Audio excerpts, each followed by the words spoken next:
Hi everybody, welcome back to our journey between Earth and Sky.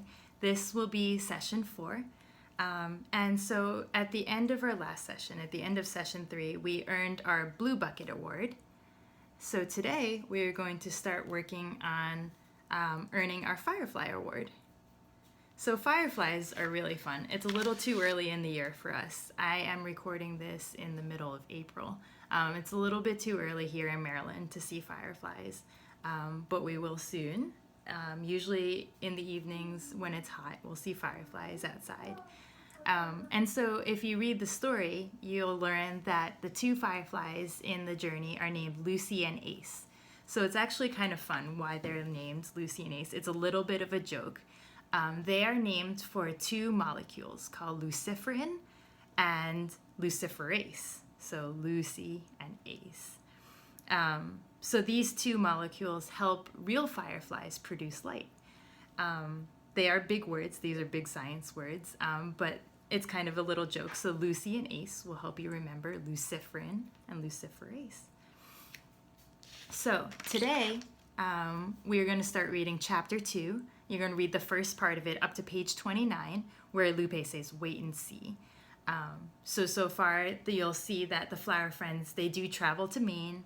They stay at the Morning Glory Inn. They have blueberry pancakes that Gloria makes. And so Lupe tells Clover that every place is special.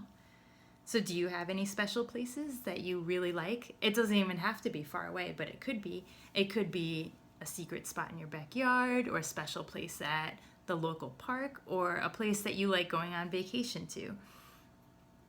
And so, well, let's go back to those blueberry pancakes. Do you like blueberry pancakes? If you've ever had them. If you haven't, they're very good. I like them very much. And how did you have, what did you have for breakfast today? Did you have cereal or toast or maybe pancakes or waffles? And how did you feel afterwards? After you ate breakfast, were you like super full, or just full of energy, or were you still tired and you wanted to go back to bed? I usually feel like I have a lot more energy after I have breakfast. But why do you think eating breakfast gives you lots of energy? And does it matter what you eat for breakfast if you have lots of energy for the rest of the day, or if you're hungry, really soon afterwards and really want more food? So that's part of our story. But for our science time today, we're going to talk about seeds. Because if you remember in the story, Zinni was worried about going on the road trip because she was worried about her seeds blowing all over the place in the car, right? So it was actually really windy here today when I went out to go look for seeds. But since it is springtime, it is April here, we did find, I'm sure you guys know what these are. I was really worried that it was so windy that I wouldn't be able to find any. These are dandelion seeds, right? And I'm not going to blow them because I'm inside my house and they're already making kind of a mess. But these seeds will blow all over the place. And you'll see, it's not just the white puffy part, but if you see those little dark things inside, the puffy parts are really just the little parachutes that help the seeds fly. The little black parts are actually the seeds, right? But there's lots of other seeds you can find outside now that it's springtime. So those are dandelion seeds. These are some maple seeds. They're like little helicopters. If you ever throw them and they twirl around and they fly as they fall to the ground. Normally you can find, if you are watching this video in the fall, you can find acorns or chestnuts, all sorts of lots of other seeds in the fall. In the springtime, there's not so many outside. But if you don't find any, or you can't go outside today for some reason, there are lots of seeds in your house too, probably. In our house, we have popcorn, and we have beans. These are all seeds that you might have in your house. Those are seeds that you can eat, but actually you can also plant them. They will grow. But if you have gardens or your grown-ups like planting things, you might have all kinds of packets of seeds in your house. Like we have all these. We have basil and lavender and rosemary. There's some sunflower seeds. But if you can ask your grown-up and you can take a look at all the different seeds. They're all different shapes and sizes and things like that. They're different textures. Some are smooth, some are bumpy. But yeah, so especially for those dandelion seeds and the little maple tree seeds, you can imagine like what the wind would do, right? We know what they do with dandelions. They would blow them all over the place. And with maple seeds, they would also spread all their seeds everywhere, right? But can you think of any times when seeds blowing everywhere might not be a good idea?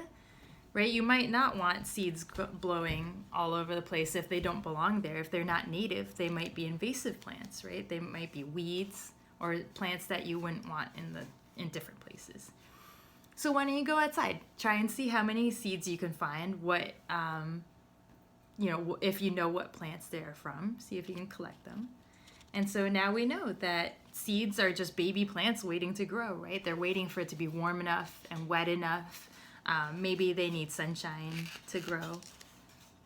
So see how many seeds you can find. See what colors, shapes, textures, all different things. It's really fun. So that's our science section. And then after you do that, we can make butterflies. We can make origami butterflies. So these are really fun.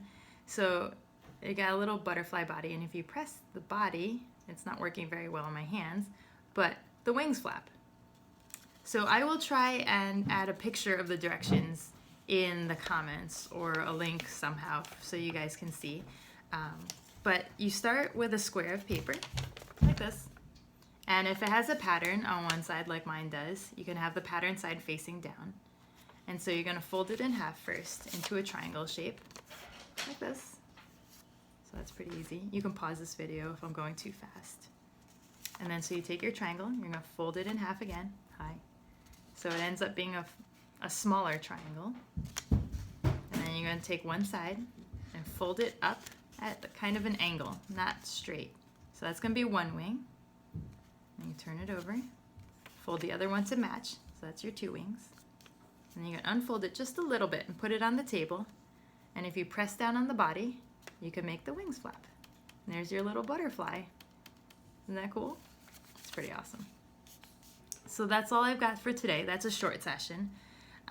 So that's the end of session 5. And we will keep going and work on our firefly award. I'll see you for session 6.